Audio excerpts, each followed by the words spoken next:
అందరికీ నమస్కారం. నేను మీ ప్రశాంతి. Welcome back to my channel Sadhya creations. Sadhya క్రియేషన్లో ఈరోజు టాపిక్ ఏంటంటే మోటివేషనల్ స్టోరీస్. ఈరోజు నేను చెప్పబోయే కథ ఒక పిసినిగొట్టు వ్యాపారి కథ. ఈ రోజుల్లో చాలామంది అన్నీ చేయాలి అని అనుకుంటుంటారు, కానీ ఏమీ చేయరు.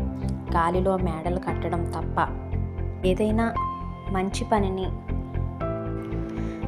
స్టార్ట్ చేసేటప్పుడు ఆలస్యం చేయకూడదు.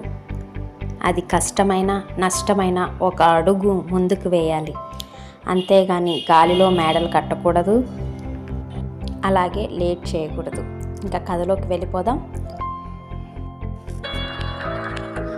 అనగనగా ఒక ఊరిలో ఒక పిసినిగొట్టు ఉండేవాడు. అతని పేరు స్వభావ కృపణుడు. అతని వద్ద ఒక చెంబు నిండా పేలాలు ఉండేవి. అతని ఊహలు ఇలా ఉండేవి: మన ఊరికి కరువు వస్తే ఈ చెంబులోని పేలాలను రెట్టింపు ధరకు అమ్మవచ్చు. వచ్చిన ధనంతో ఒక మేకల మందను కొనుక్కోవచ్చు. అవి క్రమంగా మేకల మంద అవుతుంది. ఆ మేకల మందను అమ్మి ఒక ఆవుల మందను కొనుక్కోవచ్చు. ఆ తర్వాత ఆవుల మందను కూడా అమ్మి మేలుజాతి గుర్రాలను కొనుక్కోవచ్చు. తర్వాత ఒక మేడ కట్టుకోవచ్చు. ఆ తర్వాత ఒక అందమైన అమ్మాయిని పెళ్లి చేసుకోవచ్చు. ఆ తర్వాత చక్కని బిడ్డకు తండ్రినవ్వచ్చు. ఆ బిడ్డ ఏడుస్తుంటే పట్టించుకొని తల్లిని జాడించి ఒక్క తన్ను తన్నవచ్చును అనుకుంటూ అరికాలు గట్టిగా జాడించాడు. కాలు కాస్త చెంబుకు తగిలింది. చెంబులోని పేలాలు మట్టి పాలయ్యాయి.